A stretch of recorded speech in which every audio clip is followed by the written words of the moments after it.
প্রিয় বিনিয়োগকারী, আসসালামু আলাইকুম। আমি মোহাম্মদ ইরফান হাসান, ফাউন্ডার এবং managing director, invested asset management limited. Margin loan নিয়ে শেয়ার বাজারে অনেকেই বিনিয়োগ করে থাকেন। এটা কি স্মার্ট সিদ্ধান্ত নাকি আত্মঘাতী? আসল সত্যিটা কি সেটা নিয়ে আজকে আমরা আলোচনা করব।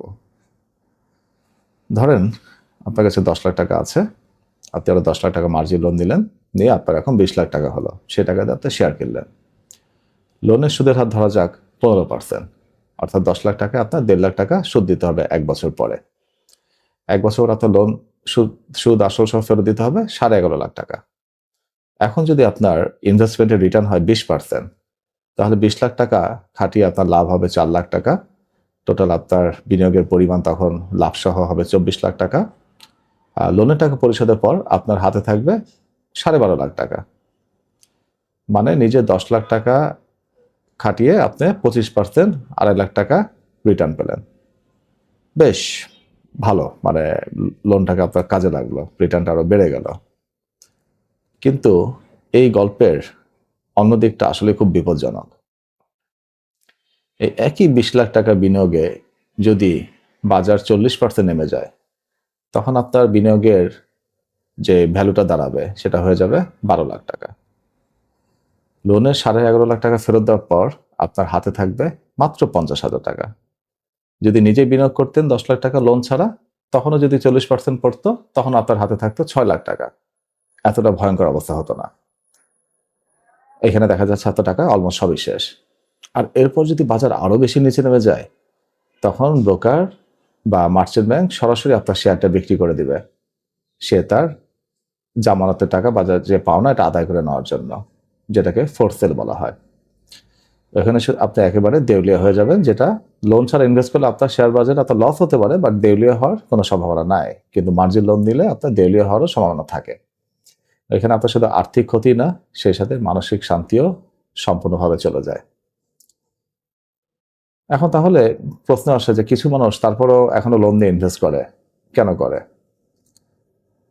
ভালো বাজারে লোন নিয়ে ইনভেস্ট করে দেখা যায় আপনার তখন একটা বড় ক্যাপিটাল খাটিয়ে বড় রিটার্ন পাওয়া যায়, এবং লোনের যে ইন্টারেস্ট তার থেকে আরো বেশি রিটার্ন মার্কেট তখন দিয়ে থাকে। বিশেষ করে যখন ইন্টারেস্ট রেটটা কম থাকে এবং বাজার ভালো করে, তখন এই জিনিসটা আরো বেশি সহজ হয়। কিন্তু খারাপ বাজারে ক্ষতি অনেক গুণ বাড়িয়ে ফেলে। কিন্তু অনেক ফান্ড ম্যানেজারই দেখা যায়, ইভেন হেজ ফান্ডগুলোও, তারা দেখা যায় এরকম লিভারেজ বা মার্জিন লোনের উপর অনেক ডিপেন্ডেন্ট থাকে। কিন্তু সেটাতে অনেক প্ল্যান ওয়েতে করতে হয়, অনেক বেশি কশাস থাকতে হয়। সেখানে রিস্ক ম্যানেজমেন্ট, স্টপ লস এবং কতখানি পর্যন্ত লোন দিবে সেই কন্ট্রোলগুলো তারা সবসময় এটা রিভ্যালু করে, এবং এটাকে আর একটা কন্টিনিউয়াস কাজের মধ্যে তারা এই ব্যাপারে থাকে। তবে সাধারণ বিনিয়োগকারীদের জন্য লোন নিয়ে বা মার্জিন লোন নিয়ে শেয়ার মার্কেটে ইনভেস্ট করা অনেকটা আগুন দিয়ে খেলার মতো। এটা ভালো বাজারে আপনাকে যেরকম উষ্ণতা দিবে, খারাপ বাজারে আবার পুড়িয়ে ফেলবে। তবে কিছু ক্ষেত্রে আপনারা লোন দিয়ে বিনিয়োগ করতে পারেন, এটা যেটা এক্সেপশনাল কেস বলা যায়। একটা হচ্ছে বাজার যদি খুব স্পষ্টভাবে আপ ট্রেন্ডে থাকে, আপনি দেখছেন যে মার্কেটের mid term to long term ট্রেন্ডটা আপ ট্রেন্ড, সেই সময় আপনি করতে পারেন।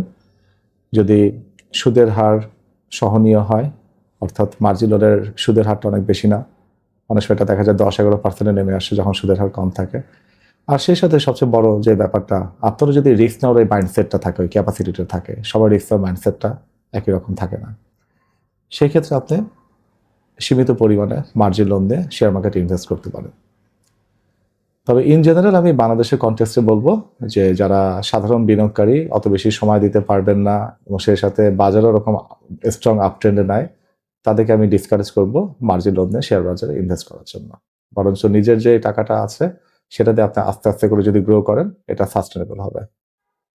এই ধরনের আরো টিপস পাওয়ার জন্য আমাদের সাথে থাকবেন, আমাদের চ্যানেলটি ফলো করবেন। সবাই ভালো থাকবেন, ধন্যবাদ।